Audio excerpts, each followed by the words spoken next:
Hello everyone, this is Donald the Repentless with episode 4 of It's My Channel and I'll Whine If I Want To. Episode 4. This episode will be talking about Brett Keane and my oddball usage of the word love.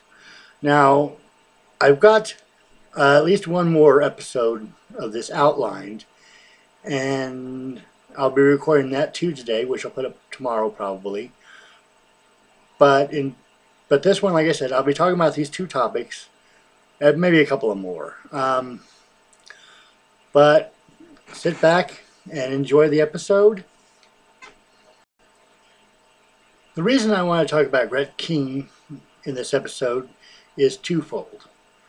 The first thing I want to bring up is the fact that earlier today I saw a video posted by Brett Keane about the Amazing Atheist. Apparently, the money he pledged went through today, and he did what he said several times in his live shows, that he would give a thank you to the Amazing Atheist for doing it and remove many of the videos. I haven't actually looked for myself, but I would tend to think that he is someone who, when he says he does something, he does it.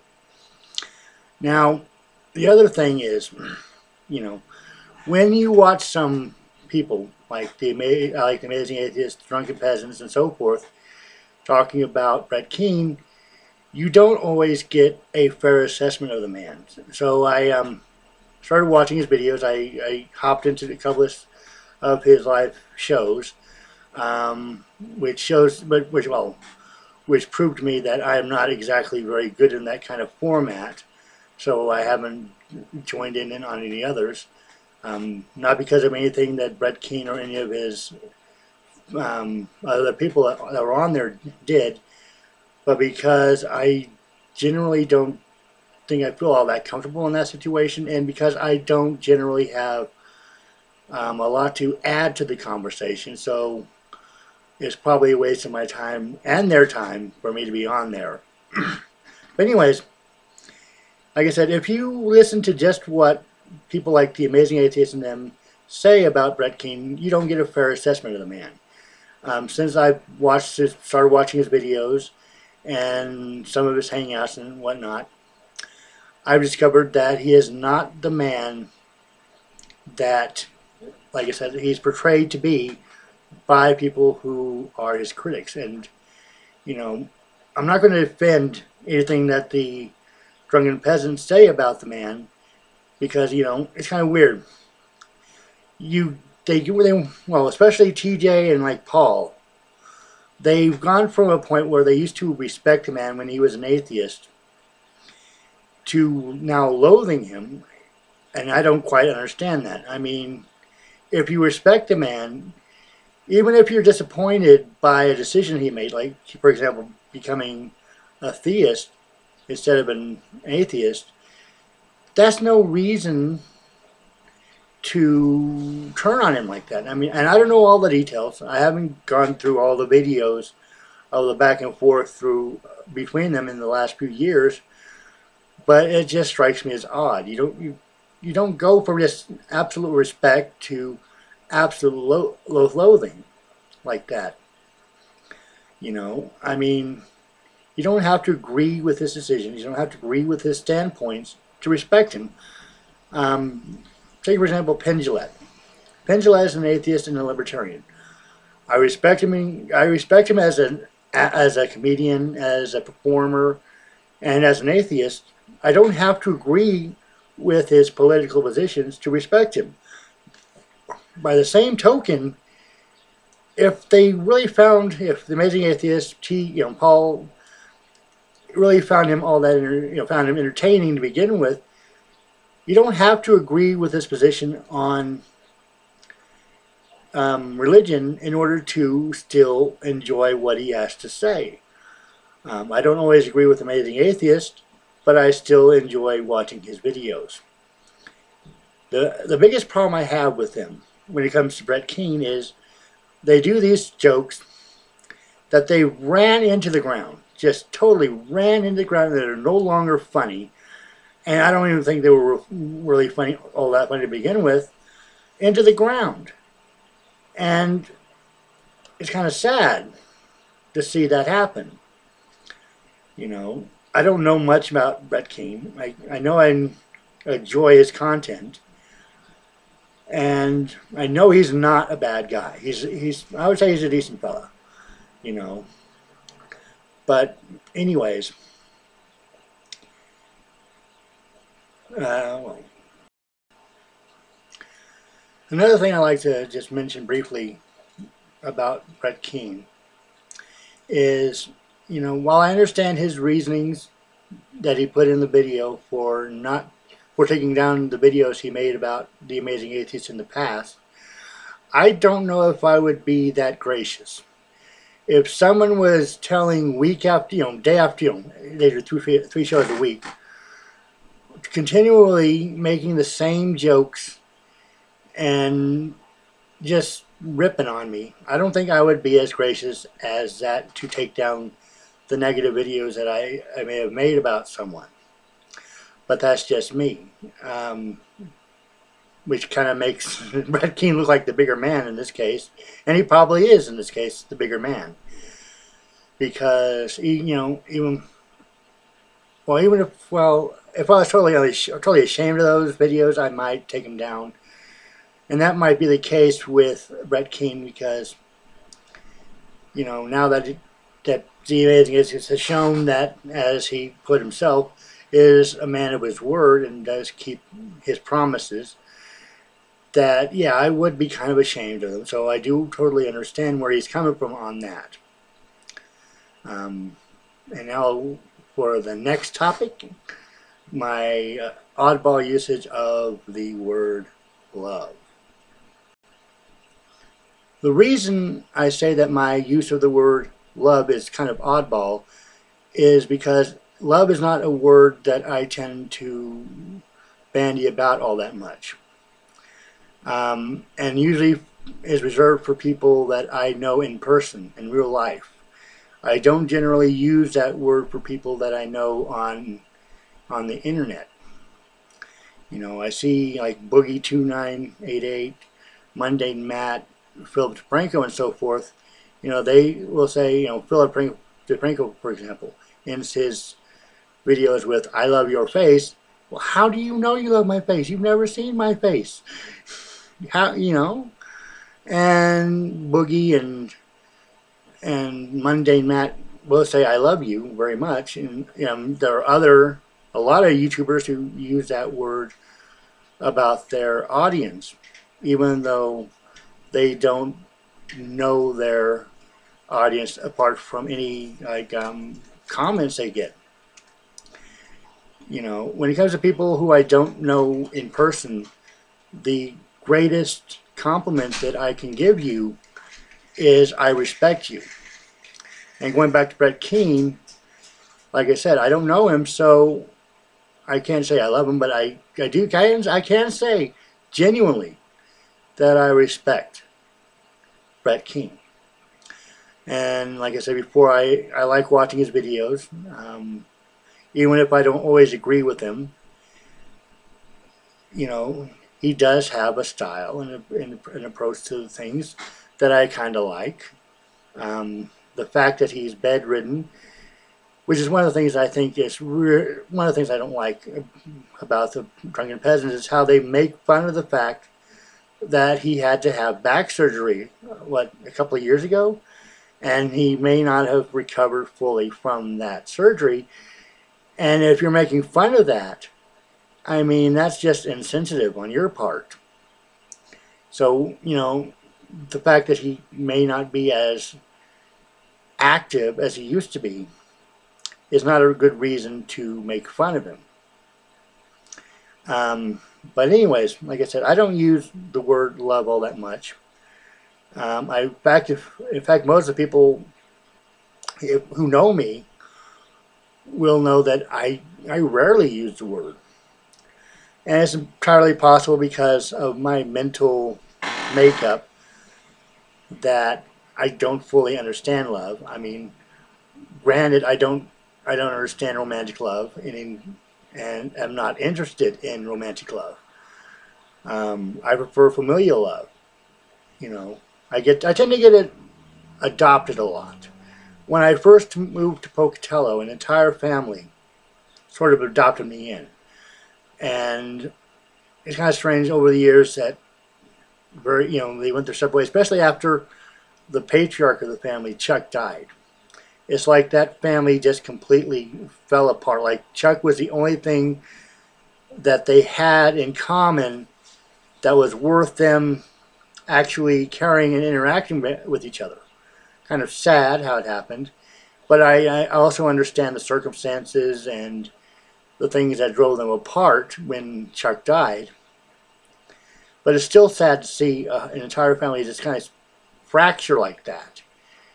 And like I said, I'm kind of rambling on about different things, but that's really what I wanted to get across in this segment of the episode, is that love is not a word that I use a lot.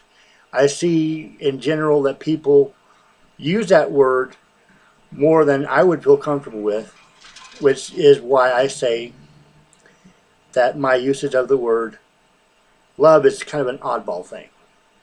Or as I put it before, my oddball usage of the word love. Since getting my teeth pulled out, I have learned a lot about people who have dentures.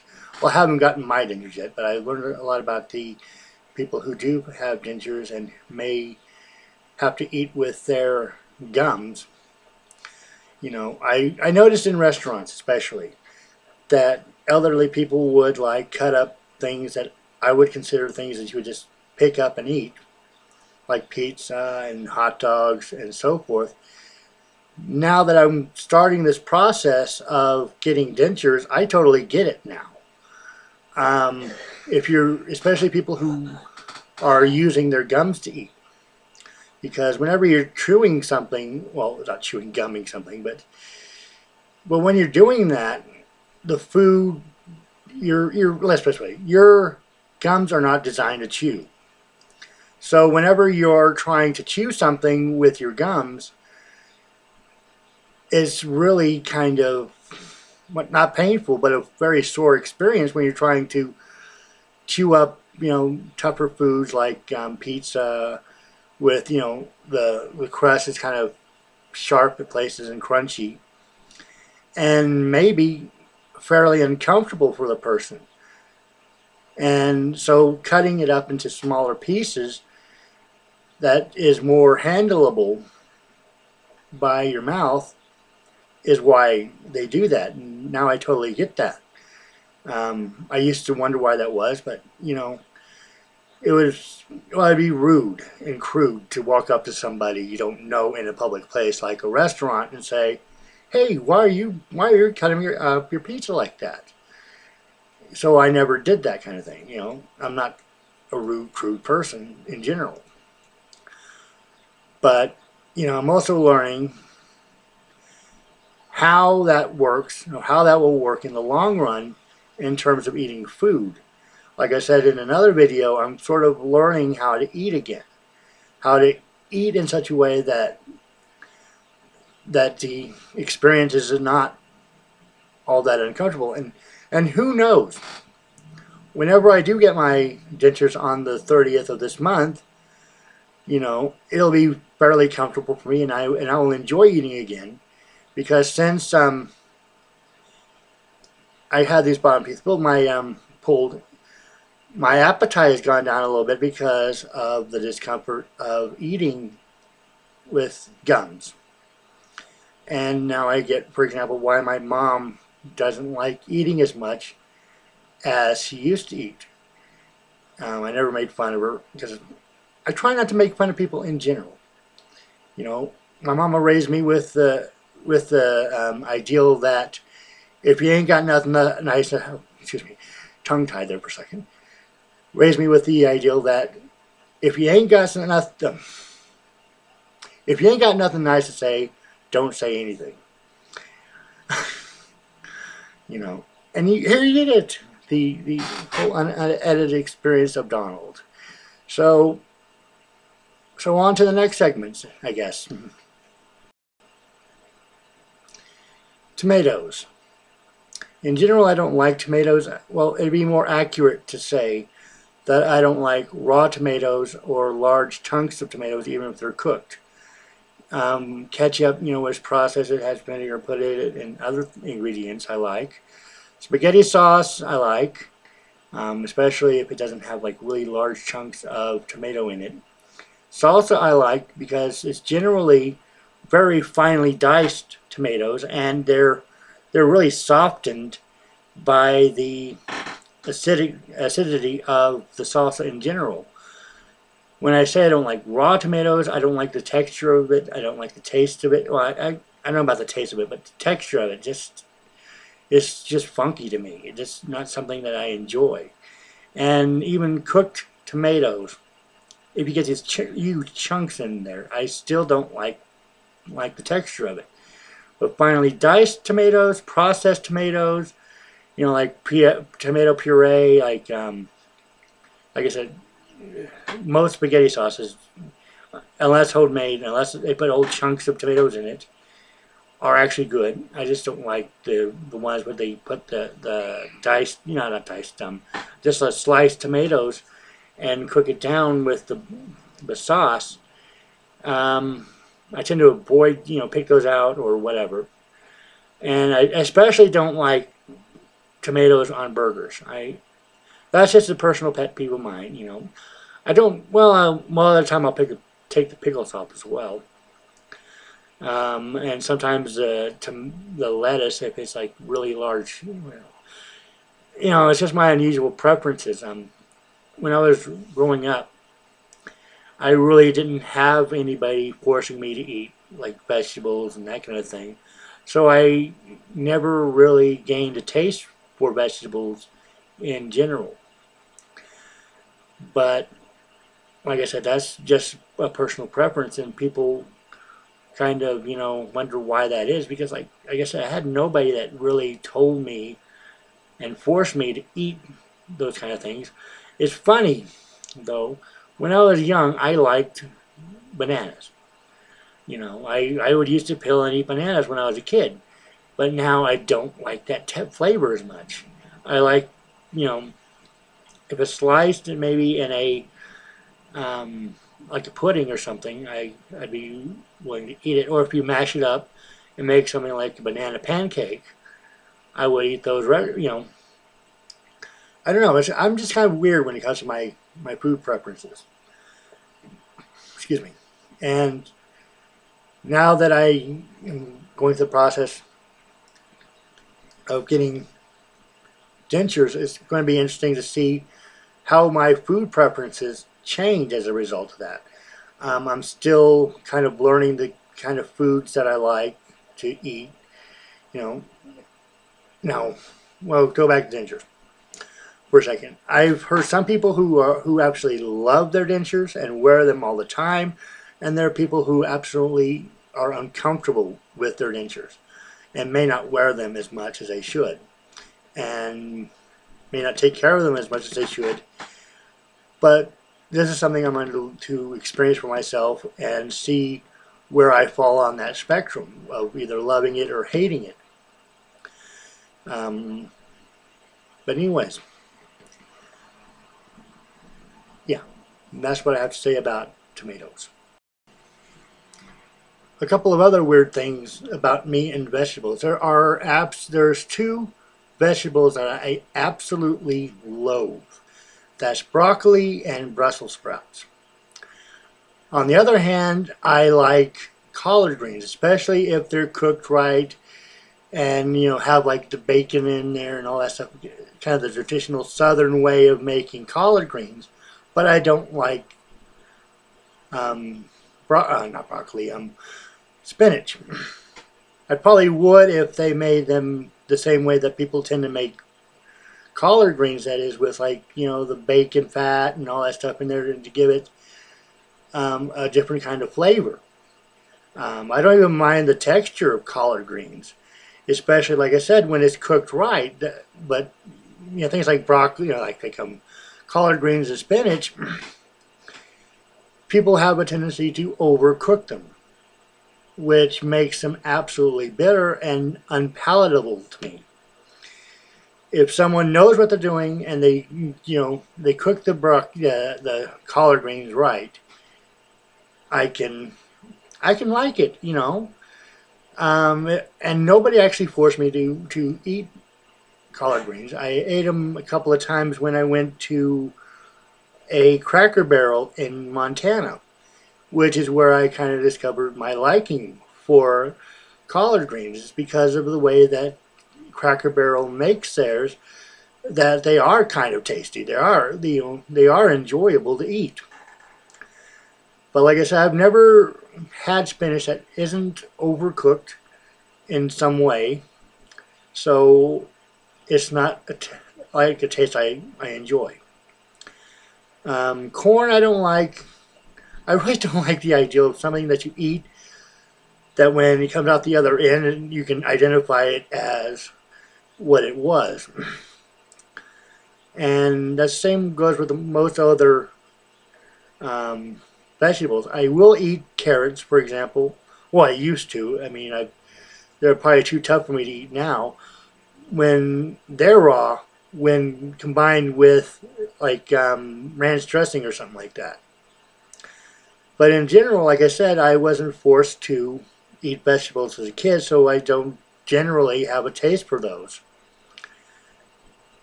And now to the next segment.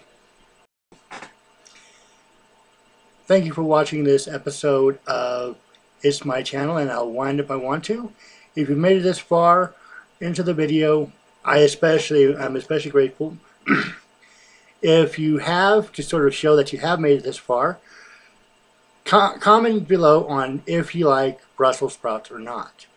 Because I know I'm not the only one out there who doesn't like Brussels sprouts. I've seen several people like it. But just to show that you made it to the end of this video, comment on whether you like Brussels sprouts.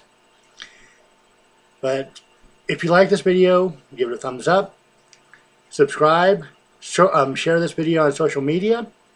And like I said, subscribe for more of It's My Channel and I'll Whine If I Want To series. Again, thank you so much for watching. This is Donald the Repentless signing off. Have a great day, everyone.